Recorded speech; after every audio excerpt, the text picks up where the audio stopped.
to Chris Kelly, CEO of the Queen's Commonwealth Trust, and we know that the Commonwealth was really important to Her Majesty.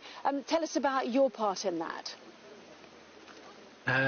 Yes, thank you. So the Queen's Commonwealth Trust, which is an organisation of which Her Majesty is and was our patron, is there to support young leaders doing incredible things in service across the Commonwealth.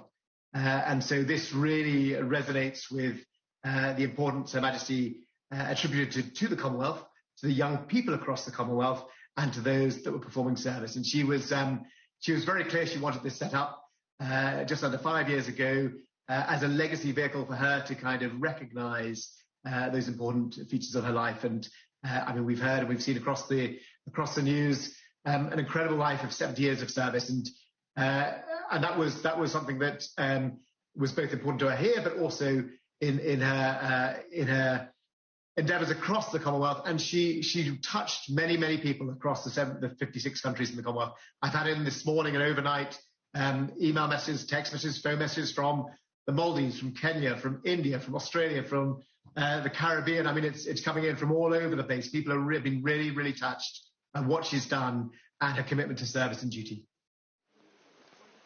Well, one contributor yesterday said that actually one of the biggest or the greatest contributions that the Queen had made during her reign was the transition from empire to Commonwealth over those 70 years. Now, for many people, that will involve, reconciliation of Britain's imperial past. But is that how you see it, this binding of these nations, which is, as some suggest, a third of the globe? Yes, it is a third of the globe. The Commonwealth is a collection of countries willingly, of their own volition, coming together, recognising principles of democracy and freedom of speech. And there is a waiting list of people to join. We saw Togo and Samoa just joining a couple of months ago. And there are people who want to be within that community, within that family, which the Queen was the head of, and which King Charles will become the head of. So you've got a very powerful sense of family. They see real value in it.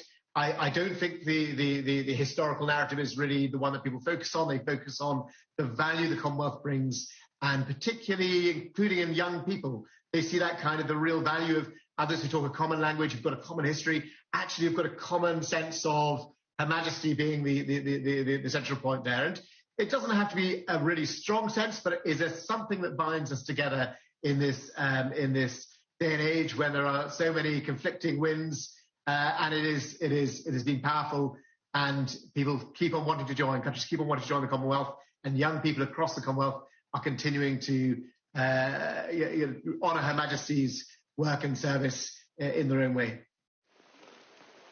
And what a legacy that is, certainly. Chris Kelly, CEO of the Queen's Commonwealth Trust, thank you.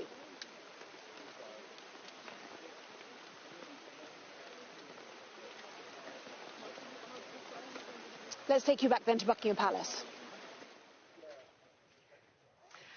Anna, thank you. Well, yes, thousands of people have come here to Buckingham Palace to gather together after the news of the Queen's death. We've seen young and old, people from all around the world wanting to pay tribute here. And some of the things that people have said about her and her passing: she's been called a cherished sovereign and the rock on which modern Britain was born. Her Majesty the Queen also held the title, of course, of Defender of the Faith. So joining me now is Anne Easter, who served as chaplain to the Queen for many years. Anne Easter, welcome to you. Thank you so much for joining us here. Thank you very much. And we were just looking at pictures of those crowds who've come here to Buckingham Palace. Are you surprised that there are so many people who, despite the rather mixed weather that we've got here, who want to gather together and who want to pay their respects? No, I'm not surprised at all, because there's something about being there, isn't there? Being here, being near. I think when somebody dies, it's very often the family will congregate, just as Her Majesty